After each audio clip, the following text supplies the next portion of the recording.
My phone rang at 7:30 in the morning on the 24th of February. The dialer was my American friend from my high school days in the US. He was the last person I expected to call, especially at 7:30 in the morning. I knew immediately that the war has actually broken out. The beginning of the war did not surprise me. In fact, it's long overdue. What surprised me was the fact that he knew nothing about the suffering that the Russian Ukrainians had endured over the past 8 years.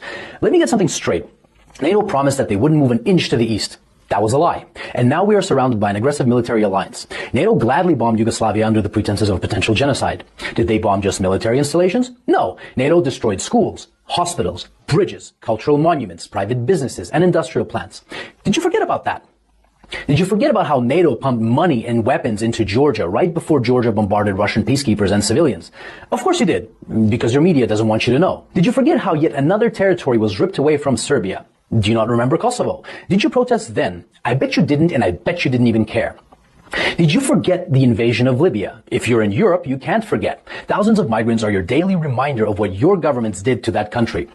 Did you protest the illegal invasion of Syria by Turkey and the US? I bet you didn't. Do you care about Saudi Arabia starving Yemen? I bet you don't. Do you care, or did you care about the illegal invasion of Iraq and Afghanistan under false pretenses? What, they aren't people to you? Why haven't you been vocal against the murder of children and civilians at Iraqi and Afghani weddings by American bombardment? Ah, that's right. They're brown people. They're probably worth less to you. Where were your crocodile tears when Kiev started bombarding Ukrainian Russians in the east simply for doing the exact same thing as the Ukrainians did in the west, was to get rid of a corrupt government? Where were your crocodile tears when Kiev shut off electricity and water to Crimea? Where was your Save the Ukrainian People when 48 civilian anti-Maidan Ukrainian protesters were rounded into a Union trade house and burned alive whilst those who tried to escape the fiery hell were beaten and shot? Do you by any chance know who the Madonna of Gorlovka is? Do you know what the Alley of Angels memorial is? Let me give you a hint. People engraved into that memorial aren't alive and they're not adults.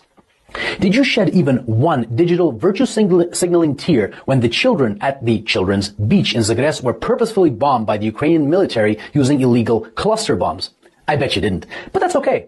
How would you? Your mainstream media keeps you in the dark. For 8 years, the US and its allies have been pumping billions of dollars. The Ukrainians have been waging a war with their own people in the east. And for 7 years, Russia and the people of the Donetsk and Lugansk republics have been patiently waiting for Kiev to adhere to the Minsk agreements. Should Russia have waited maybe 20 more years? You know, the amount of years that the U.S. spent killing Afghanis. So whilst leaders like Boris Johnson, Joe Biden, Emmanuel Macron, Olaf Scholz, and Ursula von der Leyen have been virtue signaling about the poor Ukrainians, they have been robbing the Ukrainians of their dignity, making their economy run on loans from the IMF, and basically robbing them of their future. And Russia is to blame when we were their primary trading partner? The West pushed Russia into a corner. Protect yourself from an increasingly hostile neighbor who wants to become part of a hostile military alliance called NATO and lose Nord Stream 2, for example. Or watch Russian Ukrainians get slaughtered by the thousands. The West wanted to fight this war with Russia until the very last Ukrainian. Remember Kosovo? Well, the Lugansk and Donetsk republics have every right to exist. Russia didn't set the precedent. Your leaders did when they recognized Kosovo. And final food for thought. Why was there no bombardment of innocent civilians in Crimea, even though it's closer to Kiev than Donetsk is? I'll give you a hint. The actual Russian military was there protecting the people. Here's another. The Ukrainian army has been fighting this invisible Russian army for 8 years now in the east, according to your mainstream media.